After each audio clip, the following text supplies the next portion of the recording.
Hola, mi nombre es Carlos Escolari y quería darles la bienvenida en este posgrado en usabilidad, diseño de la interacción y experiencia de usuario. Me toca hacer esta intervención inicial. Quisiera compartir con ustedes un par de ideas y un par de historias sobre el sistema de las interfaces. Cuando yo hablo de interfaz, no hago solo referencia a lo que llamamos generalmente la interfaz gráfica o la interfaz digital.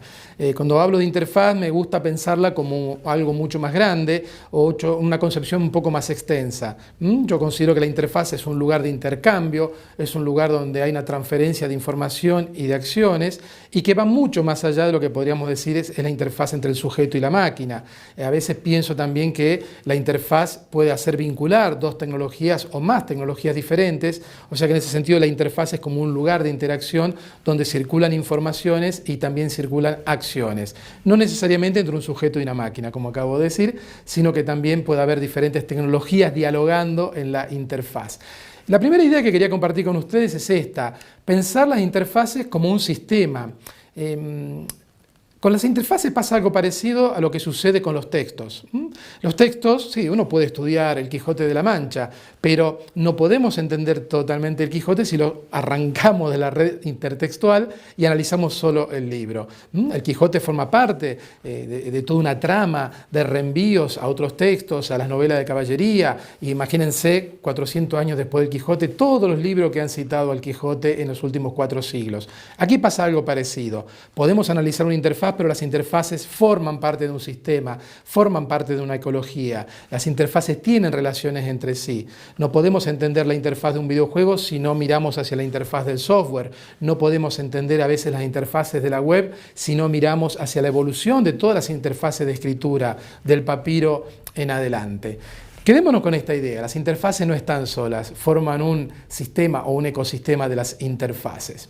Por otro lado, las interfaces, cuando uno habla de interfaces a veces piensa que son algo reciente, de la época digital, y realmente si tenemos esta concepción más amplia de lo que es una interfaz, bueno, podemos decir que las primeras interfaces entre el hombre y la tecnología tienen varios millones de años, desde el momento en que ciertos antropoides bajaron de los árboles y comenzaron a producir sus primeros instrumentos de piedra, ya hace millones de años en África, por ejemplo. Bueno, en ese momento podemos decir que se generan las primeras interfaces entre el sujeto y una tecnología. Evidentemente, en tantos millones de años hemos tenido una gran evolución y los seres humanos hemos coevolucionado con nuestras tecnologías. Y especialmente en estos últimos 20 años hemos tenido una aceleración de la evolución de las interfaces. Antes, para pasar de una interfaz a otra, transcurrían cientos de años o incluso milenios, ¿no? Piensen en el pasaje de la tablilla de arcilla al papiro o del papiro al libro manuscrito. Pasaban siglos. Ahora, en una generación, hemos pasado de interfaces alfanuméricas a interfaces gráficas, interfaces en 3D, inmersivas, interfaces táctiles. En una generación hemos vivido una aceleración de estas interfaces. Sigamos con estas ideas. Quedémonos con esto, ¿no? Las interfaces dialogan entre sí. Las interfaces no están aisladas. Si yo analizo el teclado de una computadora, inmediatamente puedo empezar a establecer relaciones con otros teclados de otras máquinas, incluso del siglo XIX, con las máquinas de escribir, o incluso más atrás podemos ir a los teclados de los instrumentos musicales. O sea, las interfaces siempre mantienen un diálogo, se intercambian elementos entre sí. Cualquier interfaz que nosotros analicemos vamos a encontrar restos, marcas, huellas de otras interfaces. Veamos un poco cómo funciona esta lógica en la evolución de la tecnología. Por ejemplo, la imprenta, sabemos que la tecnología de los tipos móviles fue inventada por los chinos hace cientos de años, pero nunca tuvo en China la imprenta el impacto que realmente tuvo en Occidente. Nosotros sabemos que en Occidente la llegada de la imprenta de Gutenberg en el siglo XV modificó infinidad de ámbitos de la educación, la circulación del conocimiento, la religión, etcétera, etcétera. En China existía la tecnología de la imprenta, pero no tuvo el impacto que tuvo en Occidente. ¿Por qué? Mucha gente se ha interrogado sobre esto. Investigadores famosos como Marshall McLuhan trabajaron estos temas.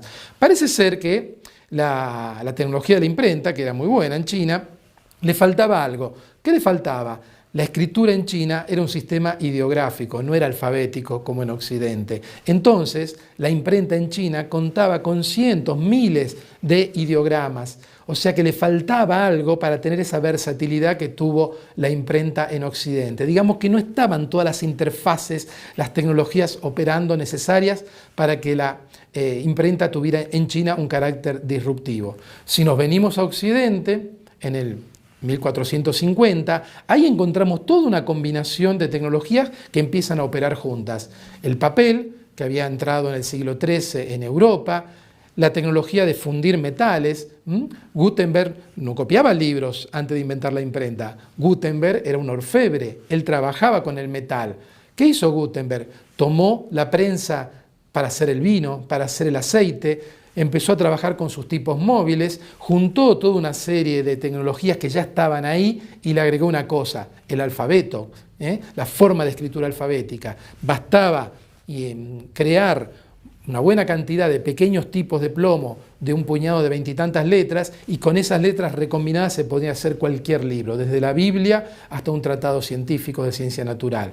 Ahí tenemos la idea de interfaz. Gutenberg creó una interfaz que unía papel, la prensa para hacer el vino o el aceite, la tecnología del plomo y de crear pequeños caracteres, y sobre todo el alfabeto occidental. Fue esa combinación de interfaces y tecnología lo que permitió que la imprenta tuviera ese carácter disruptivo que tuvo en Occidente. Volvamos un poco más a nuestros días, o veamos cómo funciona esta lógica de pensar la interfaz como un lugar donde dialogan diferentes tecnologías y tradiciones.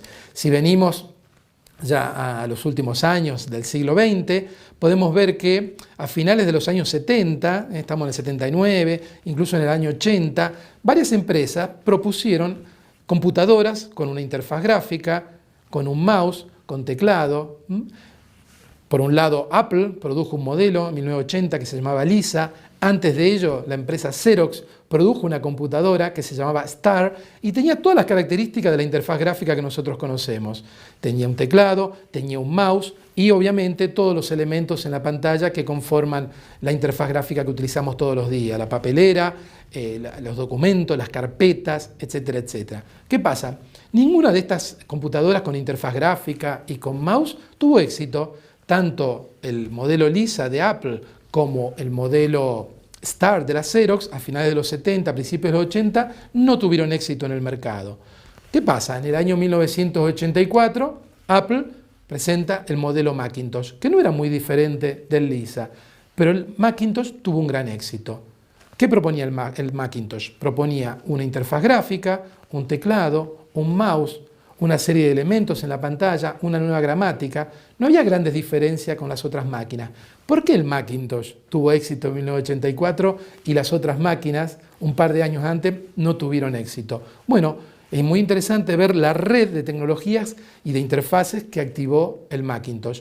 El mismo año que Apple presenta el Macintosh, 1984, Hewlett Packard presenta la primera impresora láser a un coste relativamente bajo, diríamos. Y el mismo año, Adobe presenta un nuevo lenguaje, el lenguaje PostScript, el lenguaje EPS, que todavía hoy lo utilizamos.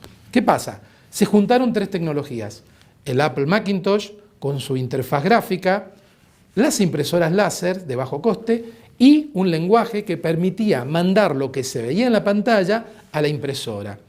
Digamos que este matrimonio entre diseñadores gráficos y Apple viene de esa época. Los diseñadores gráficos descubrieron que era increíble poder hacer un logotipo, una imagen en la pantalla, apretar un botón y imprimirlo tal cual aparecía en la pantalla. Lo que se llama esto del what you see is what you get. Bueno, eso fue posible, pasar de la pantalla a la impresión, gracias al lenguaje EPS. Es muy probable que si en el año 84 no hubiera aparecido la tecnología del lenguaje EPS, PostScript, y la impresora láser, es muy probable que el Macintosh no hubiera tenido éxito y hubiera quedado relegado a la historia como las otras máquinas que habían salido pocos años antes, incluso por la misma Apple o por Xerox. Esta lógica se repite siempre. Venimos ya a la década del 2000. Principio de la década del 2000 aparece un lector de MP3, el iPod. Ya había lectores de MP3 en esa época. El iPod tenía muy buen diseño, sabemos que Steve Jobs en esto insistía bastante, pero ¿qué pasa? Estaba el iTunes.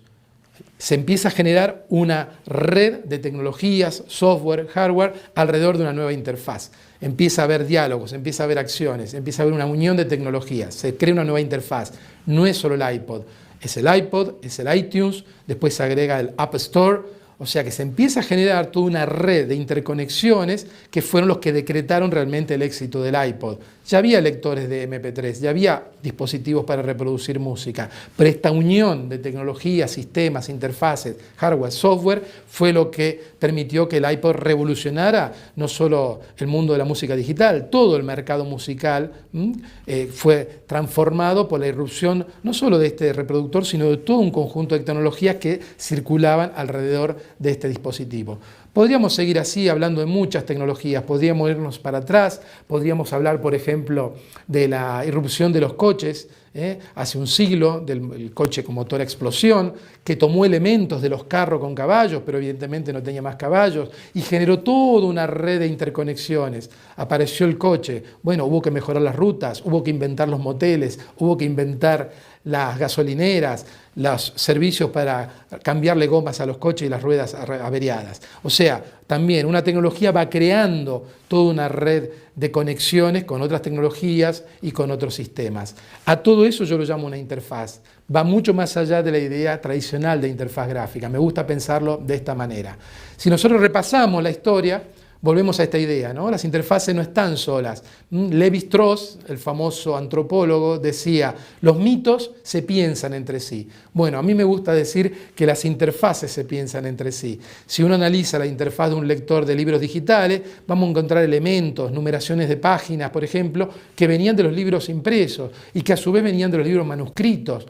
Y en muchas interfaces digitales encontramos listas de elementos. Bueno, las listas venían de los libros impresos, venían de los libros manuscritos, venían del papiro y originalmente habían sido creadas en las tablillas de arcilla. Vemos como una forma de organizar la información fue pasando de una interfaz a otra.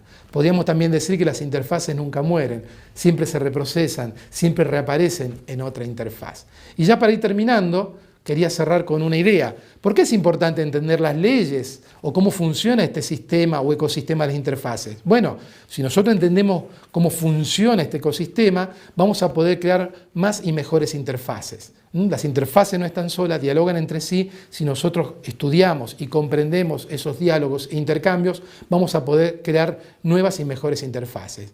Gracias por la atención y les deseo muy buena continuación del posgrado. Muchas gracias.